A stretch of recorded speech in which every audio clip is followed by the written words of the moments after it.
నామమును బట్టి ముందుగా వందనాలు చెల్లించుకుంటున్నాను. మీ అందరినీ చూస్తుంటే క్రిస్మస్ ఆనందం అంతా మీలోనే ఉంది అనిపిస్తుంది. నిజమే, ఇందాక సేవకుడు చెప్పినట్టు ఈ క్రిస్మస్ అనేది 25వ తారీఖులకు మాత్రమే సంబంధించిన క్రిస్మస్ కాదు. ఈ క్రిస్మస్ అనేది నవంబర్ 7వ తారీఖు నుండి ప్రారంభమయ్యి జనవరి 7వ తారీఖు వరకు అలా జరుగుతూనే ఉంటుంది. ఎందుకంటే మన దేవుడు కాలమునకు అతీతుడు, సమయమునకు అతీతుడు, అతీతుడు. దేవునికి స్తోత్రం కలుగును గాక. క్రిస్మస్ అంటే మనం చాలా వర్తమానాలు వింటూ ఉంటుంటాం. యేసు జననము, ఆ జననము గురించి పలు సేవకులు రకరకాల వర్తమానాలు చెప్పారు. కొందరు మరియమ్మ తల్లి కోసం చెప్తారు, కొందరు గొల్లల కొరకు, మరికొందరు జ్ఞానుల కొరకు, ఇంకొందరు నక్షత్రము కొరకు, కొందరైతే పశువుల తొట్టు కొరకు కూడా చెబుతూ ఉంటుంటారు. మీకు ఈ వర్తమానాలు లేదా ఈ వాక్యములు కొత్త కాదు. మరి మీరు మాకేమో చెబుతారండి అంటే, వారు చెప్పగా మిగిలినవి ఏమన్నా ఉంటే నేను చెప్తానంటే. దేవునికి స్తోత్రం కలుగునుగా. వారు చెప్పగా మిగిలినవి ఏమైనా ఉంటే నేను చెప్తాను. మరి యేసుక్రీస్తు వారి జననాన్ని ఇద్దరు సువార్తికులు రాశారు. వారు ఎవరు? ఒకరు మత్తయి, మరొకరు లూకా. ఈ ఇద్దరు సువార్తికులు కూడా వేరు వేరు వృత్తాంతాలని వారి జననము గురించి రాశారు. ఉదాహరణకు లూకా గారు గొల్లల గురించి ప్రఖ్యాతించి చెప్తే, మత్తయి గారు ఎవరి గురించి చెప్పారు? జ్ఞానుల గురించి చెప్పటం జరిగింది. కాబట్టి ఈ రోజు మనము ఈ జ్ఞానుల గురించి విపులముగా తెలుసుకుందాం. మత్తయి సువార్త 2వ అధ్యాయములో యేసు పుట్టిన పిమ్మట తూర్పు దేశపు జ్ఞానులు యెరూషలేమునకు వస్తారు. వారు హేరోదు రాజును చూసి, రాజా, యూదుల రాజు ఎక్కడ పుట్టాడు? మేము తూర్పు దిక్కున ఆయన నక్షత్రమును చూసాము, ఆయన్ని పూజించటానికి వచ్చాము అని చెప్తారు. చెప్పిన తర్వాత ఆ జ్ఞానులు ఎక్కడి నుండి వచ్చారు అని తెలుసుకొని మనము ఈరోజు అసలు వర్తమానంలోనికి వెళతాం. అసలు ఈ జ్ఞానులు ఎవరు? వీరు ఎక్కడి నుండి వచ్చారు? ఈ జ్ఞానులని గ్రీకు భాషలో మ్యాగీ అంటారు. మ్యాగీ అంటే పిల్లలు నవ్వుతున్నారు. మేము చక్కగా తింటాం కదా, మ్యాగీ చేసుకుని తింటాం కదా. ఆ మ్యాగీలు కాదు. మ్యాగీ అనే మాటకు అర్థం ఏమిటంటే గ్రీకు భాషలో జ్ఞాన్ వైజ్ మెన్స్. పంచములో క్రైస్తవ సమాజము ఎన్ని భాగాలుగా ఉందండి? 2 భాగాలుగా ఉంది. ఒక భాగాన్ని ఏమని పిలుస్తారంటే ఈస్టర్న్ చర్చెస్ అంటారు, ప్రాచ్య సంఘాలు. ప్రాచ్యం అంటే తూర్పు అని అర్థం. 2వ భాగం ఏమిటంటే వెస్టర్న్ చర్చెస్, పశ్చిమ సంఘములు. ఈ 2 కూటముల వారు కూడా వారి సాంప్రదాయ రచనలలో ఈ జ్ఞానుల గురించి రాశారు. తూర్పు వైపున ఉన్న ఆ దేశాలలో ఉన్న సంఘాలు ఈ జ్ఞానులు ఎంతమంది అని చెప్పారంటే, అరే జ్ఞానులు 3 కాదు, జ్ఞానులు 12 మంది అని చెప్పారు. ఎంతమంది అండి? 12 మంది అని చెప్పారు. మరి ఈ పశ్చిమ దేశాలలో ఉన్న ఈ సంఘాలు, సంఘ పెద్దలు వీరంతా ఏమని చెప్పారంటే 12 కాదు, జ్ఞానులు 3. పరిశుద్ధ గ్రంథములో వారు 3 బహుమానాలు తెచ్చి ప్రభువుకి ఇచ్చి ఇచ్చినట్టుంది, కానుక ఇచ్చినట్టుంది, కాబట్టి వారు ముగ్గురే అన్నారు. మీకు అర్థమవుతుంది కదా? ఈస్టర్న్ చర్చ్ వాళ్ళేమో 12 మంది అన్నారు, వెస్టర్న్ చర్చెస్ వాళ్ళేమో ముగ్గురే అన్నారు. ఇక వీరు వారు కాకుండా ఇంకొక రకము సంఘపు బోధకులు ఏమన్నారంటే, వారు 12 కాదు, 3 కాదు, ప్రపంచంలో 4 దిక్కులు ఉన్నాయి, 4 దిక్కుల నుండి 4 వచ్చారు అని చెప్పారు. 4 వచ్చారు అని చెప్పారు. మరి ఈ జ్ఞానులు ఎంతమంది వచ్చారు అని వారు చెప్పిన దాన్ని బట్టి కాదు, కానీ మన పరిశుద్ధ గ్రంథం ఏమి చెబుతుంది అని మనం ఆలోచన చేస్తే మనకు స్పష్టంగా చూపిస్తుంది. 3 మ్యాగీస్ లేదా 3 జ్ఞానులు వచ్చారు అని చెబుతుంది. ఆ జ్ఞానుల్లో ఒక ఆయన పేరు కాస్పర్, ఇంకొక ఆయన పేరు మెల్కియర్, ఇంకో ఆయన పేరు బల్తషార్. 3 వచ్చారు. వీరు ఎక్కడ నుండి వచ్చారు? కొంతమంది అంటారు ఒకడు పర్షియా నుండి, ఒకడు అరేబియా నుండి, ఒకడు ఇథియోపియా నుండి వచ్చారు 3 అంటారు. ఇంకొంతమంది అంటారు అబ్బాయి అలా కాదు, ఒకడు అరేబియా నుండి, ఒకడు పర్షియా నుండి, ఒకడు ఇండియా నుండి వచ్చారు అంటారు. ఏది ఏమైనా మనకి వారి పేర్లు ఇవ్వబడలేదు, వారు ఎక్కడున్నారో ఇవ్వబడలేదు. మరి వీరు ఎలాగ వచ్చారు అంటే అక్కడ స్థానికముగా ఉన్న కొన్ని కథలను బట్టి వీరు నక్షత్రమును చూసి ఎక్కడికి వచ్చారట? బెత్లెహేముకు వచ్చారు. ఈ బెత్లెహేముకు వచ్చినప్పుడు ఈ నక్షత్రాన్ని వీరు ఎక్కడ చూశారన్నది పరిశుద్ధ గ్రంథము. తూర్పు దిక్కున మేము ఆయన నక్షత్రమును తూర్పు దిక్కున చూశారట. అది కనపడుతుందట తూర్పు దిక్కున.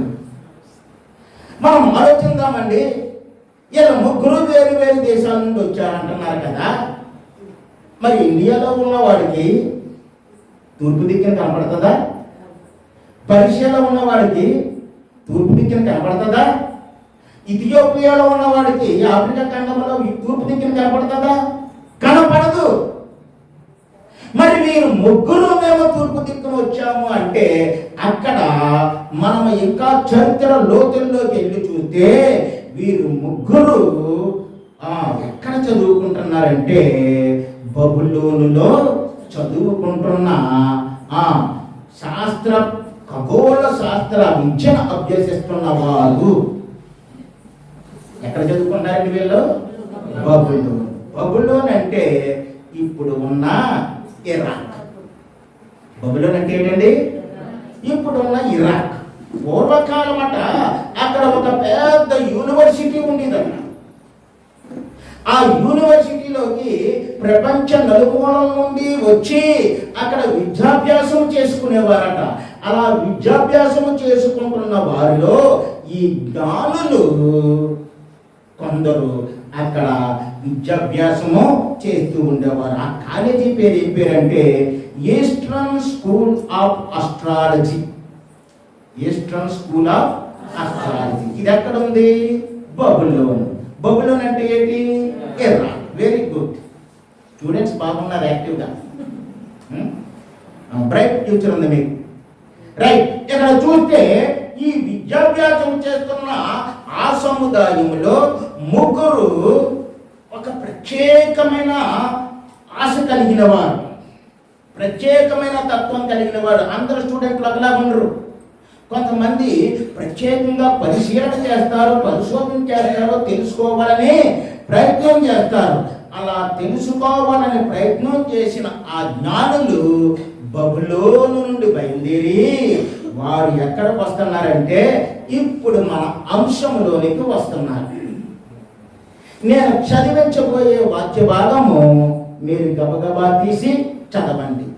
మత్తయి సువార్త 2వ అధ్యాయము 1-2 వచనాలు. హేరోదు దినముల యందు యోదయ దేశపు బెత్లెహేములో యేసు పుట్టిన పిమ్మట ఇదిగో తూర్పు దేశపు జ్ఞానులు యెరూషలేమునకు వచ్చి, యూదుల రాజుగా పుట్టినవాడు ఎక్కడ ఉన్నాడు?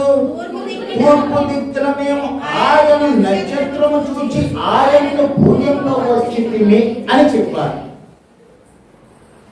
ఇప్పుడు మనం టాపిక్ లోకి వస్తున్నాం. ఈ జ్ఞానులు ఎంతో ప్రయాసపడి బబులోను నుండి ఎక్కడికి వస్తున్నారండి? యెరూషలేముకు వచ్చేసారు. యెరూషలేముకు వచ్చేసి ఆ హేరోదు రాజును అడుగుతూ ఉన్నారు. ఇప్పుడు యెరూషలేముకు రాకముందు ఈ జ్ఞానులు ఆలోచనలు ఎలా ఉన్నాయంటే, ఒకటి, ఈ జ్ఞానుల గురించి 3 విషయాలు నేను మీకు చెప్పి వదిలిపెడుతున్నాను. ఒకటి ఏమిటంటే, వీరు అన్వేషణ చేశారు. ఏం చేశారు? అన్వేషణ అంటే ఏంటమ్మా? వెరీ గుడ్, వెతకటం. వీరు ఏం చేశారు? అన్వేషణ చేశారు. అన్వేషణ చేసిన ఈ జ్ఞానులు ఆరాధించారు. ఏం చేశారండి? ఆరాధించారు. ఆరాధనతోటే వారి హృదయము ఉప్పొందలేదు. వారి దగ్గర ఉన్నవి అర్పించారు. వారి దగ్గర ఉన్నవి అర్పించారు. ఇప్పుడు నేను మీకు అన్ని ఆమెదే చెప్తున్నాను. ఒకటి ఏమిటి?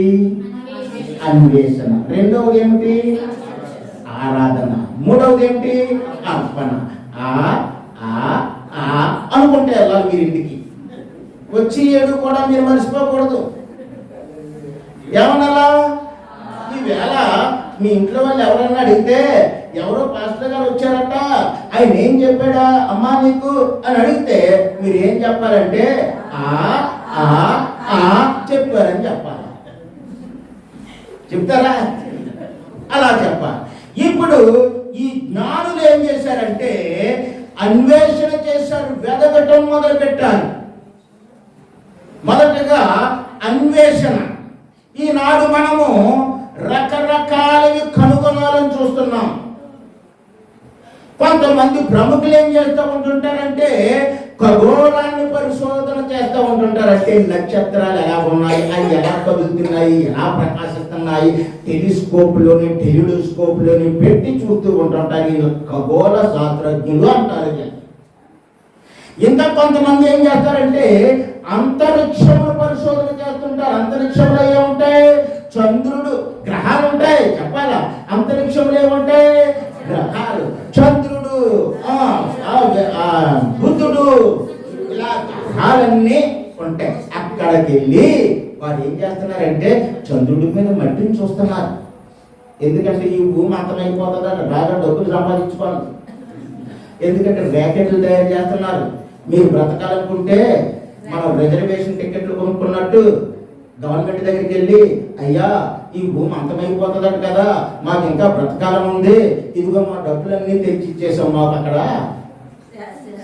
చంద్రమండలం మీద ఎంత చిన్న స్థలం ఇవ్వండి అని కొనుక్కోవాలి. అంతరిక్షము. ఈ అంతరిక్షంలోకి వెళ్ళిన తర్వాత అక్కడ పరిశోధన చేస్తున్నారు. ఇంకొందరు ఏం చేస్తున్నారంటే భూగర్భాన్ని పరిశోధన చేస్తున్నారు. భూగర్భంలో ఏముంది? బంగారం, వెండి అన్నీ వస్తున్నాయి కదా, పెట్రోల్తో సహా పరిశోధన చేస్తున్నారు. కొందరు ఏం చేస్తున్నారంటే సముద్రంలోకి దూకి డైవ్ చేసి కిందకి వెళ్ళి ముత్యములను బయటికి తెస్తున్నారు. పరిశోధన ఆగటం లేదు. నేను కనుక్కోవాలి, ఏదో ఒకటి కనుక్కోవాలి, ఏదో కొనుక్కోవాలి. ఇంకా కొందరు ఏం చేస్తూ ఉంటున్నారంటే దేవుణ్ణి వెతికేవారుగా కొందరు ఉంటున్నారు. అలా దేవుణ్ణి వెతికేవారే ఈ జ్ఞానులు. చప్పట్లు కొట్టి దేవుని మహిమపరచండి. అలా దేవుణ్ణి వెతికేవారే ఈ జ్ఞానులు. ఆనాడు సమాజం ఎలా ఉందంటే చూడండి, దేవుణ్ణి వెతకటానికి చాలా తాపత్రయపడుతున్న సమాజము. రోమీలకు రాసిన పౌలు గారు రాసిన 1వ అధ్యాయంలో చూస్తున్నారు. ఆయన ఏం చూస్తున్నాడు? అక్కడ ప్రజలు దేవుడు అనుకుని దేవుడు కాని వాటి వెంట పడి ఇదే దేవుడు అనుకుంటున్నారంట. చూడండి 1వ అధ్యాయము 23వ వచనము. వారు అక్షయులకు దేవుని మహిమను క్షయమను మనుషుల యొక్కయు పశువుల యొక్కయు చతుష్పాద జంతువుల యొక్కయు పురుగుల యొక్కయు ప్రతిమా స్వరూపముగా. అబ్బబ్బబ్బా, మనుషులకు దేవుణ్ణి చూడాలని కోరిక, మనుషులకు దేవుడు ఎవరో తెలుసుకోవాలని ఆశ, మనుషులకు ఒక తృష్ణ ఉంది. నేను దేవుణ్ణి కనుగొని ఆ దేవుడికి నిజమైన ఆరాధన చేయాలి, ఆరాధన నా దేవుడికి నేను సమర్పించుకోవాలి అని ఎంతో ఉబలాట పడే ఈ మానవుడు నిజానికి దేవుణ్ణి కనుగొలేకపోయాడు కానీ, దేవుణ్ణి పట్టుకోలేకపోయాడు కానీ, దేవుణ్ణి వెతకలేకపోయాడు కానీ, వెతకలేని ఆ మానవుడు ఏం చేశాడంటే దేవుని మహిమను మనుషుల రూపానికి ఇచ్చేసి ఇదే దేవుడు అంటున్నాడు. నెబుకద్నెజరు ఇవ్వలేదా? ప్రతిమని పెట్టాడు, ఇదే దేవుడు అన్నాడు, నేనే దేవుడిని. ఇంకా చూస్తే పక్షుల యొక్కయు, కొంతమంది పక్షుల రూపమును తయారు చేసుకుని, కొంతమంది ఏం చేస్తున్నారు, చతుష్పాద జంతువుల యొక్కయు 4 కాళ్ళ జంతువుని తయారు చేసుకుని, కొందరు పురుగులు. ఈజిప్టులో ఉన్న ఆ మనుషులు పేడ పురుగును కూడా దేవుడి కింద ఆరాధిస్తారు, పేడ పురుగును కూడా దేవుడిగా ఆరాధిస్తారు. ఇలాంటి రూపములు తయారు చేసుకుని ఇవే దేవుళ్ళని వారు భ్రమపడుతూ ఉన్నారు అని చెప్పి దేవుని వాక్యము చెలవిస్తుంది. అయితే ఈ జ్ఞానులు వాటితో తృప్తి చెందలేదు. ఇవి కాదు, మేము వెతకాలి, నిజమైన దేవుడు ఎవరో ఉన్నారని వెతికేవారు. మరి కీర్తనకారుడు ఒక మాటను చెప్తున్నాడు. 14వ కీర్తన 2వ వచనములు అంటున్నాడు కదా, వివేకము కలిగి దేవుని వెతికేవారు కలరేమో అని యెహోవా ఆకాశము నుండి. మనల్ని కూడా ఈరోజు పరిశీలన చేస్తున్నారు. మీరు అసలు క్రిస్మస్ ఎందుకు చేసుకుంటున్నారు? మీరు ఇందాక సహోదరుడు చెప్పాడు, బట్టలు కొనుక్కోవడానిక, బిర్యానీ వండుకోవడానిక, ఇల్లు శుభ్రం చేసుకోవడానిక? ఒక భక్తుడు అన్నాడు, క్రిస్మస్ అంటే ఏమని చెప్పాడంటే ఇంటి పండగ, పంటి పండగ, ఒంటి పండగ, ఇయే పండగ అనుకుంటున్నాము. కానీ దేవుడు ఏమంటున్నాడంటే వివేకము కలిగి దేవుణ్ణి వెతికేవారు కారేమో అని మిమ్మల్ని కూడా చూస్తున్నాడమ్మా. నువ్వు నిజంగా క్రిస్మస్ చేసుకుంటున్నావు, యేసుక్రీస్తును నువ్వు ఎదుగుతున్నావా? యేసుక్రీస్తు నీ హృదయంలో ఉన్నాడా? యేసుక్రీస్తును నిజంగా ఆరాధన చేస్తున్నావా? ఆనాడు పుట్టిన ఆ దేవుడు లోక రక్షకుడై నిన్ను రక్షించాడు లోకము నుండి, శాపము నుండి, పాపము నుండి. అటువంటి దేవుడు మరి ఇతరులకు కూడా కావాలి, వారు వెతికేలాగా చేస్తున్నావా? ఈ జ్ఞానులు దేవుణ్ణి వెతికే హృదయం కలిగి ఉన్నారు కాబట్టి, వారిలో వివేకం ఉంది కాబట్టి ఆ శాస్త్ర గ్రంథాన్ని పరిశోధిస్తుంటే ఆ జ్ఞానమును ఈ జ్ఞానునికి అనుగ్రహించాడు. వీరు ఎక్కడ చదువుకుంటున్నారు? యూనివర్సిటీలో కదా, బోల్డ్ అనే పుస్తకాలు ఉంటాయి. వాటిని తీసి చదువుతూ ఉన్నప్పుడు వారు ఖగోళ శాస్త్రాన్ని చదువుతున్నారు, సంఖ్యాశాస్త్రాన్ని చదువుతున్నారు, జ్యోతిష్ శాస్త్రాన్ని చదువుతున్నారు, భవిష్యత్ శాస్త్రాన్ని చదువుతున్నారు, అన్నిటినీ చదువుతూ ఉన్నారు, పరిశీలన చేస్తూ ఉన్నారు. మరి ఈ శాస్త్రాలన్నీ వీరికి ఎక్కడొచ్చాయి అంటే యూదులు చెరలోకి పోయారా లేదా? వారు అష్షూరు రాజుల చెరలోకి పోయారు, అష్షూరు దేశం, బబులోను చెరలోకి పోయారు, పర్షియా చెరలోకి పోయారు. ఇలాగ పోయిన ఈ యూదులు అక్కడ వారు తమ గ్రంథములను రాయటము, తమ యొక్క ఉద్దేశాన్ని రాయటము, వాటిని భద్రపరచటము చేసి ఉన్నారు. అవన్నీ ఒక చక్కని పుస్తక భాండాగారంలో ఉన్నాయి. అవి తీసి చదువుతూ ఉన్నప్పుడు వీరికి ఏం తెలిసిందంటే ఈ లోకమును రక్షించటానికి ఒక మెస్సయ్య పుట్టబోతున్నాడు. దేవునికి స్తోత్రం కలుగును. క్రీస్తు పూర్వము 285 నుండి 247 ఆ మధ్యకాలములో అలెగ్జాంద్రియా పట్టణంలో పాత నిబంధన హెబ్రీ నుండి గ్రీకులోకి తర్జుమా చేయబడింది. ఆ హెబ్రీ భాషలో ఉన్న ప్రతి ప్రవచనము, ప్రతి దేవుడి కోసం చెప్పబడిన వాక్యము, వచనము ఈ గ్రీకులోకి వచ్చాయి. వారు ఈజీగా చదువుకుంటున్నారు. ఎందుకంటే ఆ రోజు ప్రపంచ భాష ఏంటి? గ్రీకు. ఆ రోజు ప్రపంచ భాష ఏంటి? గ్రీకు. మరి ఈనాడు ప్రపంచ భాష ఇంగ్లీష్. ఈరోజు ప్రపంచ భాష ఏంటి? ఇంగ్లీష్. కాబట్టి ఆ గ్రీకులో ఉన్న ఆ గ్రంథములను ఈ జ్ఞానులు చదివారు.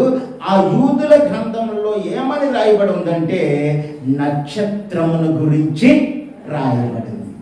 అర్థమవుతుంది కదండి? నక్షత్రము గురించి రాయబడింది. ఎక్కడ రాయబడింది? వారికి ఒక తోరా అనే గ్రంథం ఉంది. తోరా ధర్మశాస్త్రాన్ని. సంఖ్యాకాండంలో బిలాము చేత బిలాముకి దర్శనమిచ్చి దేవుడు ఒక మాట మాట్లాడిస్తున్నాడు. 24వ అధ్యాయము 17వ వచనములో ఏమంటున్నాడు అక్కడ? నక్షత్రము యాకోబులో ఉదయించును. నక్షత్రం ఎక్కడి నుండి వస్తుందటండి? రాజదండము ఇజ్రాయేలు నుండి వచ్చును. అంటే నక్షత్రము అనేది, స్టార్ అనేది పురాతన కాలంలో కానీ ఇప్పుడు కానీ ఒక ప్రత్యేకముగా పుట్టిందంటే అది ఒక రాజు పుడుతున్నాడని తెలియచేస్తుంది. మనం అప్పుడప్పుడు చూస్తూనంటాం, పిల్లలతో అంటానంటాం, తాగుచుక్క రాలిపోతూ ఉంటుంటుంది. తాగుచుక్క రాలిపోతుందంటే జీజిన ఆకాశం నుండి పడిపోతానంటే అది చూడకు అభిషేకం. ఎవరో పెద్దోడు చచ్చిపోతున్నాడు, ఎవరో రాజు చచ్చిపోతున్నాడు, ఎవరో మంత్రి చచ్చిపోతున్నారు. వాళ్ళకే కాదు, మనకుంది. ఇక్కడ ఈ రాజు పుడతాడు. ఆ రాజు ఎక్కడ పుడతాడంటే యాకోబులో పుడతాడు. యాకోబు అనగా ఇజ్రాయేలులో పుడతాడు. యాకోబు అనగా ఇజ్రాయేలులో పుడతాడు. అందుకే ఈ ఇజ్రాయేలులో పుడతాడు అనే ఈ విషయాన్ని వీళ్ళు ఇంకా గట్టిగా పట్టుకొని యెషయా గ్రంథాన్ని కూడా చదివారట. 9వ అధ్యాయంలో ఏమనుంది? 6వ వచనం, ఏలయనగా మనకు శిశువు పుట్టెను. మనకి ఎవరు పుట్టారట? ఆయన ఇంకా తర్వాత ఇందాక సోదరుడు చెప్పాడు కదా, ఆశ్చర్యకరుడు, ఆలోచనకర్త, ఇవన్నీ ఇచ్చిన ఆయన భుజముల మీద రాజ్యభారం ఉండేను, ఇవన్నీ చెప్పారు. మనకి ఇప్పుడు మనకు ఒక శిశువు పుడతాడు. ఆయన రాజు. ఆ రాజు పుట్టినప్పుడు ఆ రాజు గురించిన ఒక నక్షత్రం ఆకాశంలో కనపడుతుంది. దానియేలు గ్రంథంలో కూడా రాయబడింది. 69 వారాల్లో ఆఖరి వారంలో ఏమని రాయబడుతుంది? 62 వారములు జరిగిన పిమ్మట 69వ వారంలో ఏమీ లేకుండా అభిషిక్తుడు నిర్మూలమగునంటే యేసుక్రీస్తును సిలువ వేస్తారు. ఇవన్నీ రాయబడ్డాయి. ఇవన్నీ వారు తెలుసుకుంటున్నారు. తెలుసుకుని లోక రక్షకుడు పుట్టే నక్షత్రాన్ని మనము కనుగొన్నాము. నడండి, ఇంకా మనం లేట్ చేయడం ఎందుకు, నడండి అని చెప్పి చక్కని ఒంటెని తీసుకున్నారు. బలమైన ఒంటెని, సామాన్లు మూట కట్టుకున్నారు. ఒంటెల మీద సామాన్లు వేశారు. కొండలు, గుట్టలు, అరణ్యాలు, ఎడారులు దాటుకుంటూ సుమారు 2700 కిలోమీటర్ల ప్రయాణం చేసి ఎక్కడికి వచ్చారంటే యెరూషలేమునకు వచ్చారు. ఎందుకు వచ్చారు? వారు దేవుణ్ణి వెతకటానికి, అన్వేషణ చేయడానికి వచ్చారు. అన్వేషణ చేయడానికి వచ్చిన వీరు రాజు యోధాలో నుండే వస్తాడని చెప్పి వారు డైరెక్ట్ ఎక్కడికి వెళ్ళిపోయారంటే రైట్, హేరోదు దగ్గరికి వెళ్ళిపోయారు. రాజుకే కదా పుడతాడు, మనము కూడా అలాగంటాం కదా. హేరోదు దగ్గరికి వెళ్ళిపోయారు. అయ్యా హేరోదు గారు, ఒక రాజు పుడతాడని మేము ఖగోళ శాస్త్రాన్ని, సంఖ్యాశాస్త్రాన్ని, నక్షత్ర శాస్త్రాన్ని, అన్ని ఆస్ట్రాలజీస్ని చదివి మేము తెలుసుకుని ఆ నక్షత్రము చూపించిన దారిని బట్టి వస్తే మీరుండే రాజధానికి తీసుకొచ్చింది. రాజు ఎక్కడ పుడతాడు? మీ బంగ్లాలోనే కదా. ఎక్కడున్నాడో చెప్పరు, మేము పూజించి వెళ్ళిపోతాము అన్నారు. మరి రాజుకి ఇంకొక రాజు పుడతాడంటే ఎలా ఉంటది? గుండెలు మండిపోతాయి, ఒళ్ళు మండిపోతుంది. అనుచుకున్నాడు కుయుక్తితో, జ్ఞానులారా, రాజు పుడితే నాకు సంతోషమే. ఆ రాజు ఎక్కడ పుట్టాడో మీరు వెళ్ళి తెలుసుకొని ఆ చోటు నాకు చెప్పండి. నేను కూడా మీ వలె ఆయన్నే పూజిస్తాను అన్నాడు. నేను కూడా వచ్చి ఆయన్నే పూజిస్తాను అన్నాడు. ఇప్పుడు ఆ రాజు బంగ్లా నుండి లేదా ఆ రాజు ప్రాసాదం నుండి బయటకు వచ్చేసిన తర్వాత మరలా ఆ నక్షత్రం ఏం చేస్తుందంటే, మీరు జ్ఞానులే కానీ అజ్ఞానులుగా ఆయన దగ్గరికి వెళ్ళారు, రండి ఆయన దగ్గరికి నేను మిమ్మల్ని తీసుకువెళ్తాను. ఈ జ్ఞానులు ఆ చుక్క చూపించిన నక్షత్రము నడిచిన, ఆ నక్షత్రము నడుస్తుందట, ఆ నక్షత్రము నడిచిన ఆ దారి వెంబడి వెళ్ళారు. వారికి ఏం కనిపించిందంటే ఒక ఇల్లు కనిపించింది. యేసు ప్రభు వారు ఎక్కడ పుట్టారు? పశువుల పాకలో పుట్టారు అనకూడదు. పరిశుద్ధ గ్రంథంలో అలా లేదు కదా. యేసు ప్రభు వారు మరియమ్మ తల్లి పురిటి నొప్పులతో ఉన్నప్పుడు, నొప్పులు తగిలినప్పుడు ఎక్కడో ఒక మరుగైన చోటులో శిశువును కనేసింది. శిశువుని కనేసింది. ఆ శిశువును పట్టుకొని ఇప్పుడు సత్రంలో ప్రతి చోటగా వస్తున్నారు. అది జనాభా లెక్కలు రాసే టైము, అన్ని రూములు బుక్ అయిపోయాయి. నో వేకెన్సీ, నో ఖాళీ, నో ఖాళీ, నో ఖాళీ. మీరేం పోండి, ఖాళీ లేదు పంపించేస్తున్నారు. ఎక్కడ దాడి లేక పొత్తుగుడ్డలలో చుట్టి అక్కడ పశువుల పాక ఉంటే, ఆ పశువుల పాకలో ఒక పశువులు మేత వేసే తొట్టు ఉంటే, ఆ తొట్టులో కొన్ని గడ్డి పరకలేసి వాటి మధ్య పడుకోబెట్టారు. అంటే ఆయన పశువుల పాకలో పుట్టలేదు. ఇప్పుడు పుట్టిన తర్వాత ఈయన 8వ రోజున పేరు పెట్టారు. ఈయనకి యేసు తండ్రే పెట్టాలి పేరు, తండ్రే పెట్టాలి. ఆల్రెడీ దూత చెప్పేసింది పేరు పెట్టమని. 8వ రోజున పేరు పెట్టేశారు. ఈ లోగానే కొన్ని ఇల్లు ఎక్కడెక్కడ ఖాళీ ఉన్నాయో యోసేపు గారు ఆ పూజ చేశారు. చేస్తే వారికి ఇలాంటమ్మో అలాంటమ్మో, ఫోన్లే చిన్న బిడ్డతో ఉన్నారు, రండి మా ఇంటికి, ఎవరికన్నా అద్దెకిచ్చేది కదా, మా ఇంట్లో ఉండండి అని చెప్పి ఇచ్చింది. ఇప్పుడు వారు ఎక్కడికి వచ్చారు? ఇంటికి వచ్చారు. అక్కడ లేదు. ఇప్పుడు ఇదంతా జరిగింది. ఇప్పుడు ఈ జ్ఞానులు అక్కడి నుండి నడుచుకుంటూ ఇంత 2700 కిలోమీటర్లు నడుచుకుంటూ వారు పగలు నడుస్తారా? పగలు నడిస్తే ఆ నక్షత్రం ఎక్కడ కనపడుతుంది? వాళ్ళంతా నైట్ సర్వీసే వాళ్ళదే. మనకు అప్పుడప్పుడు బస్సులు ఉంటాయి చూసాము, నైట్ సర్వీస్ అయితే హాయిగా పడుకోవడానికి ఉంటుందని ఆ నైట్ సర్వీస్లో ఎక్కుతామా? వాళ్ళంతా నైట్ సర్వీసే. ఆ రాత్రులు నడుచుకుంటూ వెళ్ళేవారు, ప్రజలు విశ్రాంతి తీసుకుంటూ వచ్చేవారు.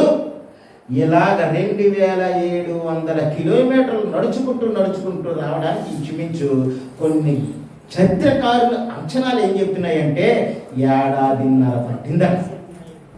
ఎంత పట్టింది? 1.5 ఏడాది. అంటే ఇప్పుడు యేసు ప్రభు వారు 1.5 ఏడాది 2 సంవత్సరాల మధ్య వయసులో ఆ ఇంటిలో ఉన్నారు. అర్థమవుతుంది కదా? ఆ ఇంటిలో ఉన్నారు. మత్తయి సువార్త 2వ అధ్యాయము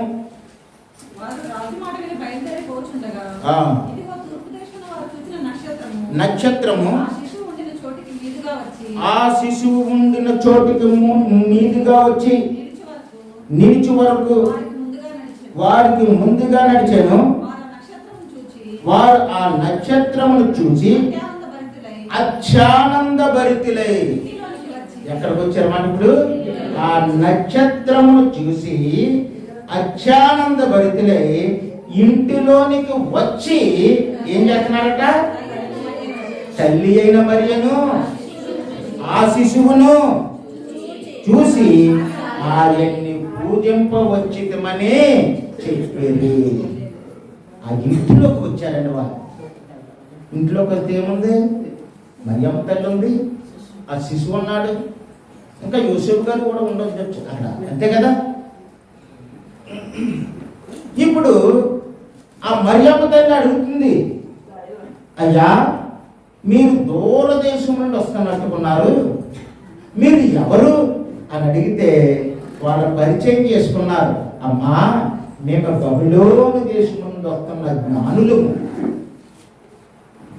ఒక శిశువు పుడతాడు, ఆ శిశువు యోధా దేశంలో పుడతాడు, బెత్లెహేములో పుడతాడు అని గ్రంథముల్లో రాసింది.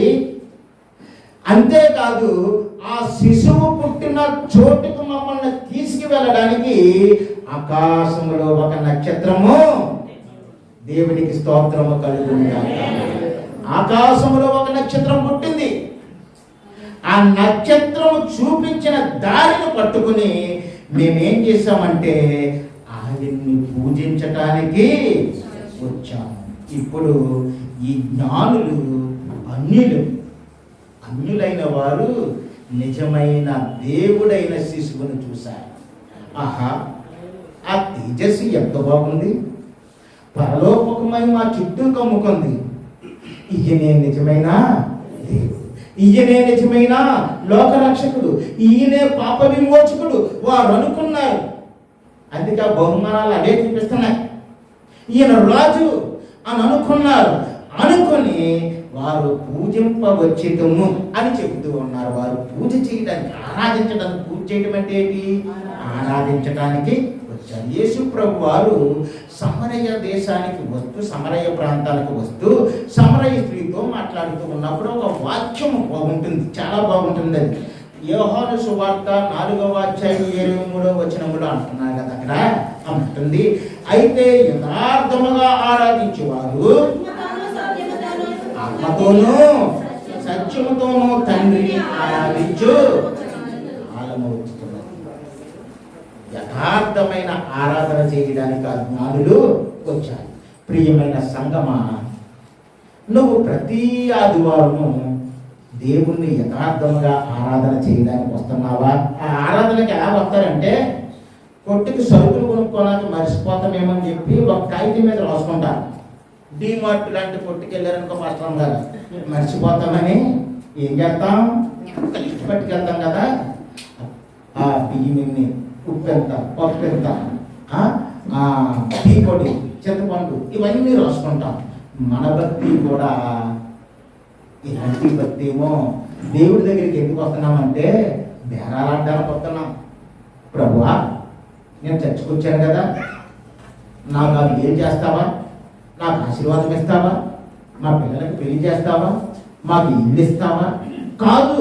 యథార్థమైన ఆరాధన, హృదయంలో నుండి వచ్చే ఆరాధన, దేవుణ్ణి దేవుడిగా ఆరాధించే ఆరాధన నువ్వు కలిగి ఉన్నప్పుడు ఈ జ్ఞానులు చెప్పిన మాటే నువ్వు చెప్పగలుగుతావు. దేవునికి స్తోత్రం కలిగి. మరి ఇక్కడ ఈ జ్ఞానులు ఏం చేస్తూ ఉన్నారంటే, యథార్థమైన ఆరాధన, ఆ సమరయ స్త్రీ వలె, లేదా ఆ సమరయ స్త్రీ అప్పటి వరకు ఎలాంటి ఆరాధన చేసింది? ఇగో మా పూర్వీకుల కొండల మీద ఒక చిన్న గుడిని కట్టుకున్నారు, ఆ గుడి మీదకి వెళ్ళి ఆరాధన చేస్తున్నామండి, అదే మా భక్తి. దేవుడు అంటున్నాడు, యథార్థమైన ఆరాధన ఆ కొండల మీద అక్కడ ఇక్కడ కాదు, కానీ ఆయన్ని ఆరాధించేవారు ఆత్మతోనూ సత్యంతోనూ. నువ్వు అటువంటి ఆరాధన చెయ్యమ్మా అని చెప్పారు. కానీ నిజమైన ఆరాధన ఆత్మ నుండే పడుతుంది. అదే సత్యమైన ఆరాధన. ఆ సత్యం ఏంటంటే యేసుక్రీస్తు. యేసు అంటారు కదా, నేనే మార్గము సత్యము జీవము అంటున్నాడు. నేనే మార్గము సత్యం. ఆ సత్యమైన దేవుణ్ణి తెలుసుకోవడానికి జ్ఞానులు ఎంతో ప్రయాస పడ్డారు. పడి వారు ఏం చేస్తున్నారంటే ఆ ఇంటిలోనికి వచ్చి అనగా మత్తయి సువార్త 2వ అధ్యాయము 10వ వచనములో చూస్తే చూడండి, ఆ వారు ఆ నక్షత్రమును చూచి అత్యానందభరితులై ఆ ఇంటిలోనికి వచ్చి తల్లి మరియను ఆ శిశువును చూచి సాగిలిపడి ఆయనను పూజించిరి. ఎలా పూజించారట? సాగిలిపడి. ఆయన మహిమ ఎంత గొప్పదో కదా. ఆయన తేజస్సు వారిని నిలబడి ఇలా దండం పెట్టి ఇలా చేయలేదు. ఆయన తేజస్సు సాగిలిపడి అంటే బాగా పడిపోయారు మాట ఆయన్ని ఆరాధన. అటువంటి ఆరాధన యథార్థమైన ఆరాధన. ఇప్పుడు ఈ ఆరాధన ఆ జ్ఞానులు చేశారు. ఆ జ్ఞానులు చేసిన ఆరాధన ప్రభువును ఘనపరిచేదిగా ఉంది. ప్రభువులోనే అతిశయించారు. చిన్న బాలుడే, ఈ బాలుడు చాలా గొప్ప దేవుడు, అతిశయించారు. అందుకే పౌలు కొరింథీయులకు రాసిన మొదటి పత్రిక 1:31 అంటున్నాడు కదా, అతిశయించువాడు ప్రభువునందే అతిశయించవలను. దేవుని మూలంగా ఆయన మనకు ఏమిస్తున్నాడు? జ్ఞానమును ఇస్తున్నాడు, నీతిని ఇస్తున్నాడు, పరిశుద్ధతని ఇస్తున్నాడు, మోచన ఇస్తున్నాడు. ఆ దేవుడే ఇంట్లో ఉన్న ఆ యేసయ్య, ఆ దేవుడే మేము చూస్తున్న ఈ బాలుడు. అందుకు ఆ బాలుని వారు ఆరాధించడానికి వచ్చారు. ఆరాధించడానికి వచ్చిన వీరు ఆయన్ని ఆరాధించి ఏం చేశారంటే చివరికి ఆయన ఎందు నమ్మకం ఉంచారు, విశ్వాసం ఉంచారు. వారి కుటుంబాలు కూడా మారాయి తర్వాత కాలంలో. చివరికి ఈ మెసొపొటేమియా ప్రాంతానికి, మన దేశానికి వచ్చిన తోమా గారు సువార్త మన దేశానికి ఎలాగైతే చెప్పారో, ఇక్కడికి రాకముందు ఒకసారి తోమా గారు మెసొపొటేమియా వెళ్ళారు. వెళ్ళి ఆయన యేసు ప్రభువును ప్రకటిస్తుంటే వీరు ఆత్మ ప్రేరేపణ కలిగి ఆ బాలుని మేము చిన్నతనమునే చూసాము, దేవుణ్ణి దర్శించాము, ఆనాడే పూజించాము అని చెప్పి చివరికి ఆయన ద్వారా బాప్తిస్మం కూడా తీసుకున్నట్టు కొన్ని స్థానిక గ్రంథాల్లో రాయబడి ఉంది.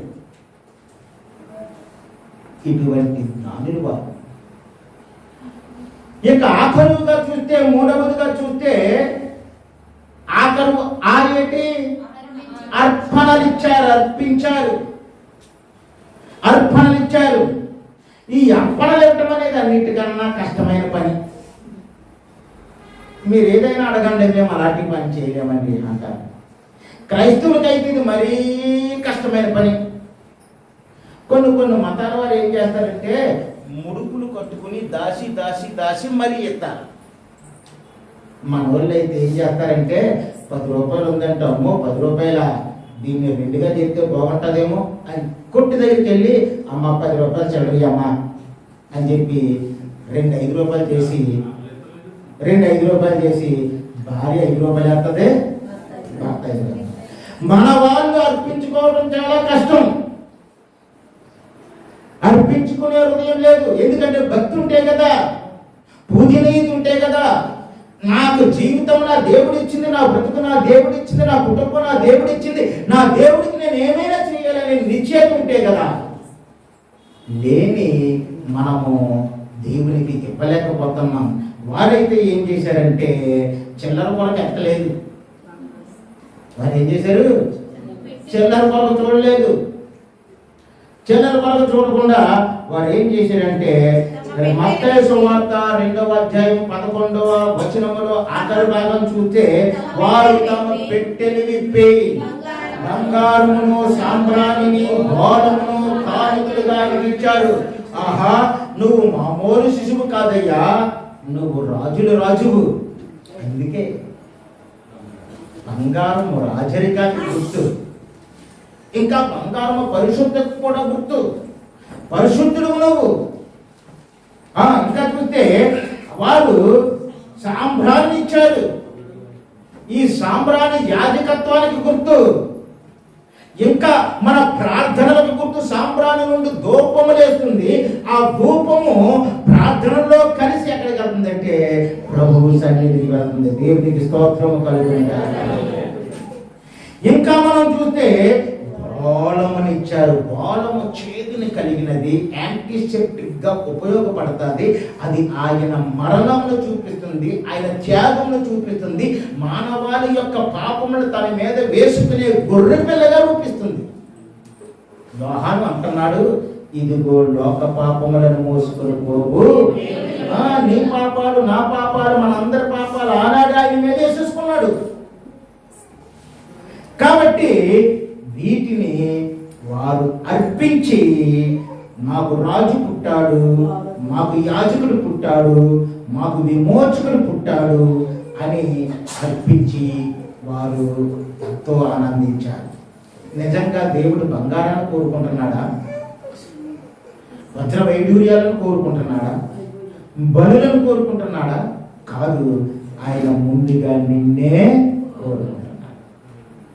ఆయన నీ హృదయాన్ని కోరుకుంటున్నాడు. నీ హృదయం పరిశుద్ధమైనదైతే నీలో ఇంకా కల్తీలు ఉండవు. నువ్వు ఇవ్వాల్సింది అలాగే ఇస్తావు, అంతే కదా. నీ హృదయాన్ని కోరుకుంటున్నాడు, నిన్ను కోరుకుంటున్నాడు. అందుకే యేసు ప్రభు నశించిపోతున్నామని, మనం నరకానికి పోకూడదని ఆయనే పరలోకం నుండి వచ్చేసాడు. మన అవతారంలోకి మారిపోయి నరుడిగా మారిపోయాడు. ఆయన అంటాడు ఒక చోట లోకాసు వార్తలో, నశించిన దానిని వెతికి రక్షించడానికి మనుష్య కుమారుడు ఈ లోకానికి.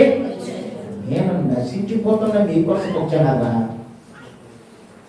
నశించిపోతున్న మిమ్మల్ని బ్రతికించాలని, నరకానికి పోతున్న మిమ్మల్ని కాపాడాలని, శాపము నుండి పాపము నుండి విమోచించాలని నేను వచ్చాను. వచ్చి పశువుల తొట్టిలో దీనుడిగా పరున్నాను. వచ్చి దీనుడై, పేదనై, రిక్తుడినై, ఏమీ లేనివాడుగా మీ మధ్య ఉన్నాను. యోహాను భక్తుడు అంటాడు, ఆయన శరీరధారిగా వచ్చాడు, కృపా సత్య సంపూర్ణుడిగా మన మధ్య ఆయన నడియాడాడు మన మధ్య, మన వల్ల. కాబట్టి ఈ విధమైన అర్పణ మనం ఇవ్వాలి. పౌలు అంటారు కదా, ఆఖరు వచనము రోమిలికి రాసిన పత్రిక 12వ అధ్యాయం 1వ వచనములో, కాబట్టి సహోదరులారా, పరిశుద్ధమును దేవునికి అనుకూలమైన సజీవ యాగముగా మీ శరీరములను ఆయనకి సమర్పించుకోండి. మన శరీరాలే ఆయనకి సమర్పించేసుకుంటే, అంటే ఈ ప్రాణమా ఇదెందుకు యూజ్లెస్ నా ప్రభువు ముందు, నా శరీరమే ఆయనకి ఇచ్చేస్తానని అన్నప్పుడు నువ్వు కానుకలు తొక్కిస్తావా? ఇవ్వు. ప్రాణాన్నే లెక్క చేయిందాను, నువ్వు కానుకలు తొక్కిస్తావా? ఎంత మాత్రమే ఇవ్వు. సమర్పణ వచ్చేస్తుంది నీలోకి, భక్తి వచ్చేస్తుంది నీలోకి, నేను ప్రభువుకి చెయ్యాలనే ఆశ వచ్చేస్తుంది నీలోకి. కాబట్టి సజీవ యాగముగా మిమ్మల్ని మీరు సమర్పించుకుంటే, ఇక బంగారము, వెండి, ధనము ఇవి ఏ పాటివి?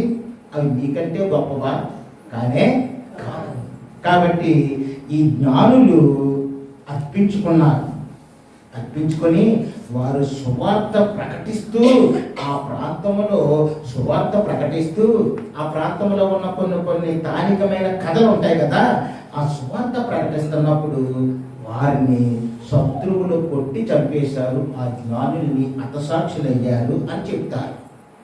కాబట్టి ప్రియమైన విశ్వాసులారా, ఈరోజు మనము జ్ఞానులు ఎవరో తెలుసుకున్నాం. 3 మెట్లు ఎక్కొచ్చారు. ఒకటేంటి? 3 అని చెప్పాలి. ఒకటేంటి? అన్వేషణ. రెండవది ఏంటి? ఆరాధన. మూడవది ఏంటి? అర్పణ. ఎలాంటి అన్వేషణ నీకు కావాలి, ఆరాధన నీకు కావాలి, ఆ అర్పణ నీకు కావాలి. అలాగా ఈ 3 నీలో ఉంటే నువ్వేమవుతావంటే దేవుణ్ణి వెతికే జ్ఞానం అవుతావు. Happy happy Christmas.